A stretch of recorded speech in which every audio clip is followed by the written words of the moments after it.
Baik, Assalamualaikum warahmatullahi wabarakatuh. Perkenalkan, kami dari kelompok 4 Perkembangan Aliran Linguistik akan mempresentasikan materi tentang aliran Braha dan aliran London. Sebelum masuk pada materi, izinkan saya untuk memperkenalkan anggota kelompok 4, yaitu ada Agusin Rima Cahyani, Intan Firhanik Aprilia, Muhammad Iqbal, Novika Salsabila Firdaus, Iksora Maftuhah Pramudia, dan Ratih Dwi Rahmadani. Aliran Braha. Latar belakang aliran Braha. Aliran Braha merupakan salah satu aliran linguistik yang terbentuk pada tahun 1926 atas prakarsa salah seorang tokohnya, yaitu Willem Mathesius. Willem Mathesius merupakan seorang anggota gereja Anglikan Czechoslovakia yang belajar dan kemudian mengajar pada Universitas Carolina di Praha. Pada tahun 1911, Mathesius mulai mencanangkan gagasannya mengenai studi bahasa yang didasarkan pada pendekatan sinkronik. Aliran Braha terdiri atas sekelompok ahli bahasa dari Czechoslovakia dan negara lain yang tergabung dalam The Linguistic Circle of Prague atau kelompok linguistik Braha. Aliran Braha membahas bahasa secara komplit atau tuntas dengan cara sinkronis, tetapi yang paling menonjol bahasanya hanya bidang fonologi. Selanjutnya akan dibacakan teman saya. Keunggulan aliran Braha. Keunggulan dari aliran Braha itu sendiri yang pertama adalah aliran Braha ini membahas bahasa secara komplit atau tuntas. Misalnya menganalisis bahasa baik pada periode tertentu atau secara sinkronis maupun pada awal munculnya suatu bahasa. Berkembangnya suatu bahasa, tersebarnya atau populernya suatu bahasa, dan bahkan matinya suatu bahasa atau disebut dengan analisis yang bersifat diakronik. Keunggulan yang kedua adalah aliran Braha membahas fungsi bahasa, di antaranya fungsi komunikatif. Fungsi komunikatif harus dibedakan dengan fungsi poetik. Pembedaan fungsi komunikatif dengan fungsi poetik didasarkan pada segi pandangan sosial, bukan pandangan individual. Keunggulan yang terakhir adalah dalam bidang fonologi, aliran Braha juga memperkenalkan dan mengembangkan suatu istilah yang disebut dengan morfonologi atau bidang yang meneliti struktur fonologis morfem. Selanjutnya adalah kelemahan aliran Braha. Kelemahan dari aliran Braha yang pertama adalah aliran Braha membahas semua unsur bahasa, mulai fonologi, morfologi, sintaksis, dan semantik.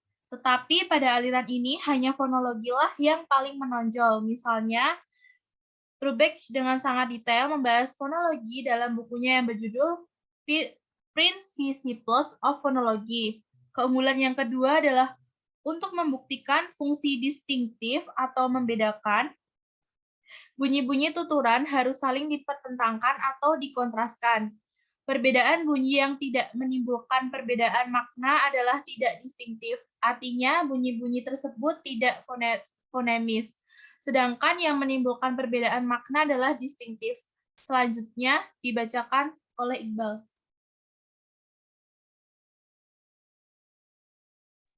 Baik, selanjutnya terdapat ciri-ciri aliran Braha. Dalam garis besar, bidang kelompok ini adalah sebagai berikut. Yang pertama, fonologi, yaitu studi pola bunyi yang mempunyai arti fungsional.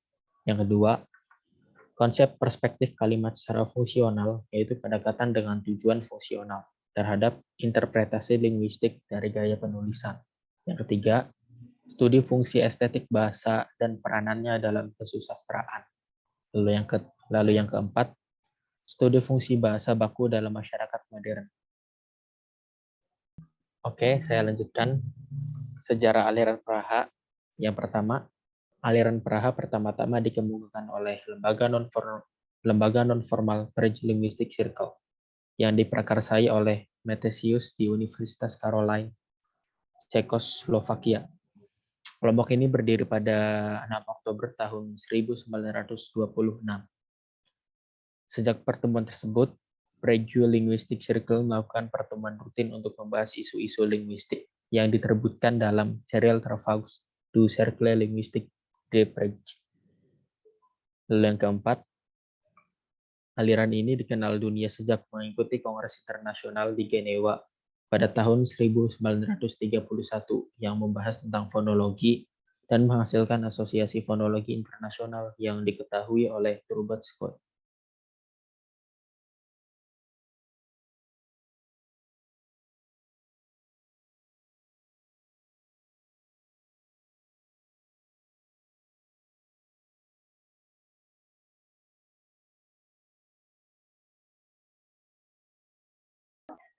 Ya, selanjutnya ada aliran London.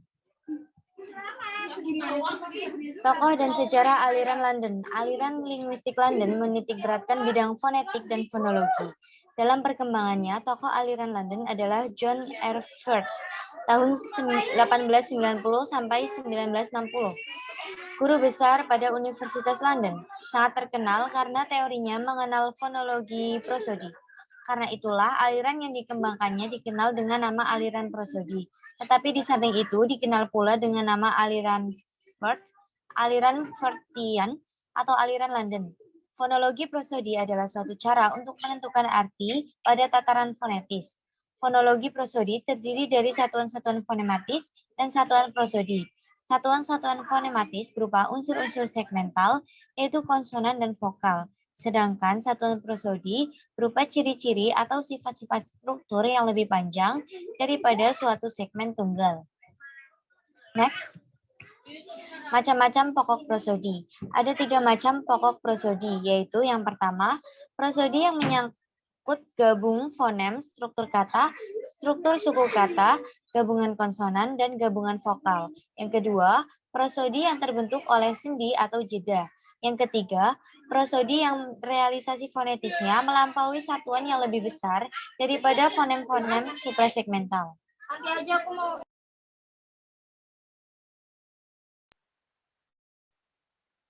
Pembahasan. Menurut Samsuri pada tahun 1988 mengatakan bahwa fonologi prosodi adalah suatu cara untuk menentukan makna pada tataran fonetis. Fonologi prosodi terdiri dari yaitu 1. Satuan-satuan fonematis, yaitu unsur-unsur segmental, konsonan, dan vokal.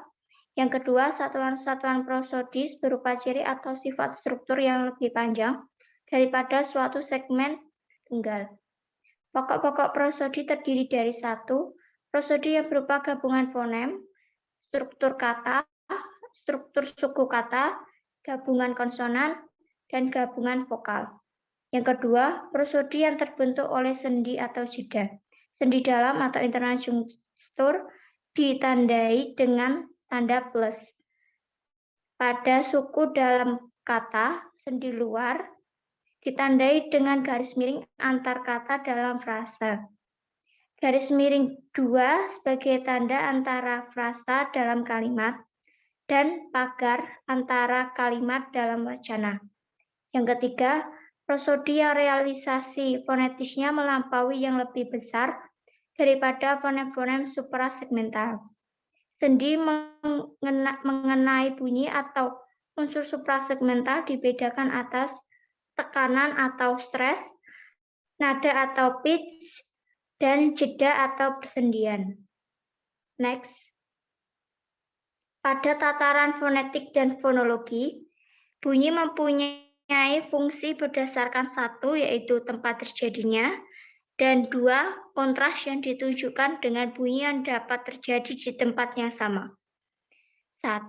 Dengan menggunakan contoh bahasa Inggris, dapat ditentukan bahwa bunyi B terdapat terjadi pada posisi depan atau awal, sebelum vokal, sebelum jumlah konsonan tertentu, dan tidak pernah ada sesudah konsonan.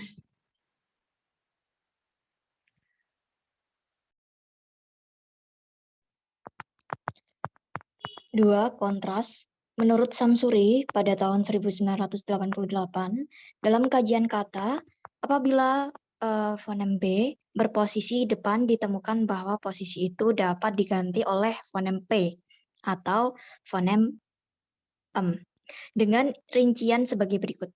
Jika ada fonem up atau fonem bunyi fonem s dapat mendahului bunyi itu. Jika fonem ep dan diartikulasikan seperti ep berdasarkan tempatnya, ada kontras antar mereka, yaitu ep dan ep. Keduanya bilabial, tetapi ep dan fonem ep biasanya bukan nasal. Sedangkan adalah non-plosif dan seterusnya. Et adalah alveolar dan berkontras secara berbeda dengan fonem ep daripada dengan bunyi yang lain dan seterusnya. Selanjutnya, kolokasi. Sebagaimana telah disebutkan, Ford menekankan bahwa makna merupakan jantung atau pusat dari pengkajian bahasa. Semua kajian linguistik dan pernyataan-pernyataan yang berkaitan dengan linguistik haruslah merupakan analisis dan pernyataan mengenai makna. Sehubungan dengan hal tersebut, Ford juga merujuk dua kolokasi untuk menerangkan makna, yaitu kolokasi gramatikal dan kolokasi leksikal. Kolokasi gramatikal adalah gabungan kata yang terdiri atas kata dominan, misalnya nomina, adjektiva, atau verba dengan kata depan. Contoh, bersama dengan, terdiri atas, bergantung pada, dan berasal dari.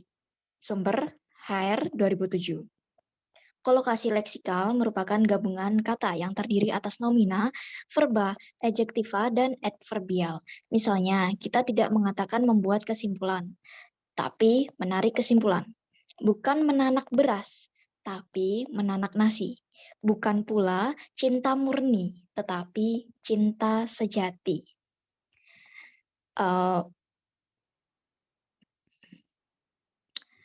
Baik, sampai di sini presentasi dari kelompok 4. Selanjutnya dapat disimpulkan bahwa aliran Praha dan aliran London memiliki persamaan, yaitu sama-sama mempelajari tentang fonologi, yaitu ilmu yang mempelajari tentang bunyi. Pada aliran Praha, kita telah mempelajari tentang latar belakang aliran Praha, keunggulan aliran Praha, kelemahan aliran Praha, ciri-ciri aliran Praha, dan sejarah aliran Praha. Pada aliran London, kita telah mempelajari tentang sejarah aliran London, pokok-pokok prosodi menurut aliran London, dan kolokasi. Jika pada aliran Praha kita mempelajari tentang teori fonologi atau menekankan pada teori fonologi, sedangkan pada aliran London kita lebih mempelajari tentang praktiknya. Selanjutnya, melalui presentasi ini kami berharap teman-teman dapat memahami dan menyerap informasi yang kami sampaikan, sehingga teman-teman mengenal apa itu aliran Praha dan aliran London. Sekian presentasi dari kelompok kami. Jika dirasa teman-teman ada yang kurang, kami mohon maaf. Wabillahi taufiq wal hidayah. Wassalamualaikum warahmatullahi wabarakatuh.